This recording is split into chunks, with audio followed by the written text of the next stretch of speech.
ఏంటి నాన్న, మరి అవుట్డోర్లో పెళ్లి చూపులా? ఇంటికి రమ్మనొచ్చుగా. అంత ఆగలేడా అబ్బాయి? ఇప్పుడే క్లాస్ అయిపోయింది.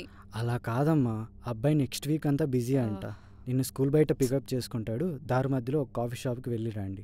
నీ ప్రశ్నలతో అతన్ని ఎక్కువ ఇబ్బంది పెట్టకమ్మా. ముందే అమెరికా సంబంధం. సరే ఓకే అంటే చెప్పు, నిశ్చితార్థం ఖాయం చేద్దాం. ముందే ఇద్దరు జాతకాలు బాగా కలిసాయి కదా. హాయ్. హాయ్.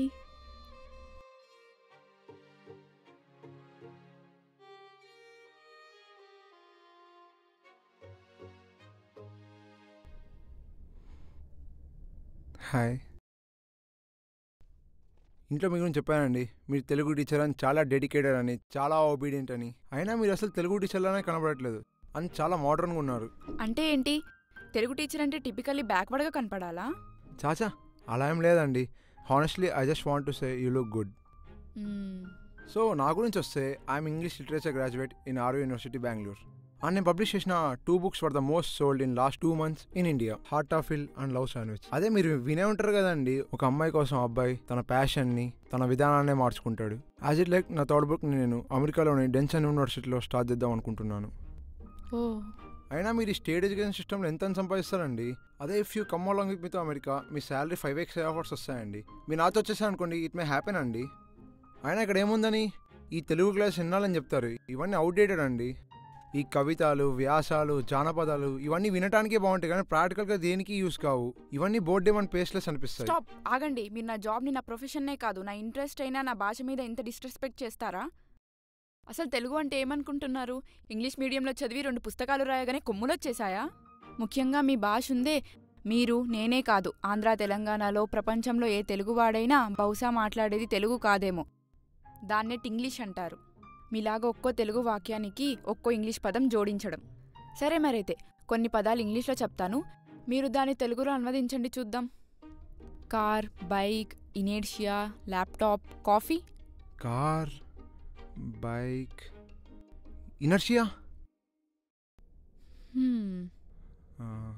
వీటిలో ఏ ఇంగ్లీష్ పదాలకి నాకు తెలుగు అర్థం తెలియదండి.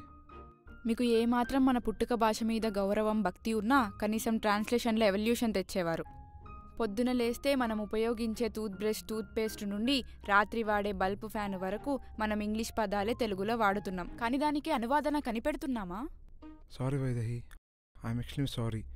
I must not talk like this. మీలాంటి మంచి అమ్మాయిని నేను మిస్ చేసుకోవాలనుకోవట్లేదు. ఇప్పుడేంటి, నేను అసలు మీ నాన్నగారు చెప్పేస్తారా ఏంటి? అలా మాత్రం చెప్పకండి ప్లీజ్. లేదు, కానీ ఒక షరతు. కాసేపు తెలుగులో మాట్లాడుకుందాం. మనం ఈ కాఫీ తాగేలోపు మీరు నాతో ఒక 3 నిమిషాలు తెలుగులో మాట్లాడండి. ఒక్క ఇంగ్లీష్ పదం జోడించకుండా మొత్తం తెలుగులోనే మాట్లాడాలి. మీరు రాసిన లవ్ శాండ్విచ్ బుక్లో అమ్మాయి కోసం అబ్బాయి తన అలవాట్లే మార్చుకుంటారన్నారుగా, నా కోసం ఈ మాత్రం చేయలేరా? వాట్, 3 నిమిషాలు తెలుగులో మాట్లాడాలా? అది కూడా ఏ ఇంగ్లీష్ వర్డ్స్ యాడ్ చేయకుండా? సరే సరే. నమస్తే వైదేహి గారు, నా పేరు నిఖిల్. నేను ఆంగ్లంలో సాహిత్యం చేసి పట్టా పొందాను. నా 3వ పుస్తకం డెన్సన్లోని యూనివర్సిటీ విశ్వవిద్యాలయంలో మొదలు పెడుతున్నాను. మరైతే మీ విద్యా వ్యవస్థ మీకు ఇచ్చే జీతం జీవనానికి సరిపోదని, మీరు మాతో పాటు వస్తే మీ జీతం రెట్టింపయ్యే అవకాశం ఉందని కించపరిచాను. ఈ తెలుగులోని వ్యాసాలు, కవితలు, జానపదాలు ఇవన్నీ ఉపయోగపడని విషయాలని చెప్పి బాధ పెట్టాను, క్షమించండి. కానీ నాకు అర్థమైన విషయం ఏంటంటే, తెలుగు సంస్కృతిని, సాంప్రదాయాన్ని మాత్రమే జోడిస్తున్నాం. మనకు తెలియకుండానే ఆంగ్ల పదాలు మన తెలుగులో శాశ్వతంగా కలిపేస్తున్నాం. ఈ తరం నుంచి సాంకేతికతను, వాస్తవికతను రెండింటిని జోడిస్తే మన తెలుగు భాష పరిణామం చెందుతుంది. మీరు నాతో అమెరికా వస్తారో రారో తెలియదు, కానీ తర్వాత రాసి పుస్తకానికి మాత్రం మంచి కథా వివరణ ఇచ్చారు. మీ భాషని, మీ మట్టిని అగౌరవపరిచినందుకు నన్ను క్షమించండి. కానీ మనం ఈ భాషని ఒక్కటిగా సరిచేయచ్చు. ఈ భాష మనల్ని ఒక్కటిగా చేస్తుంది. ప్లీజ్ ఛీ, దయచేసి నాన్నగారికి పెళ్ళి వద్దని చెప్పకండి.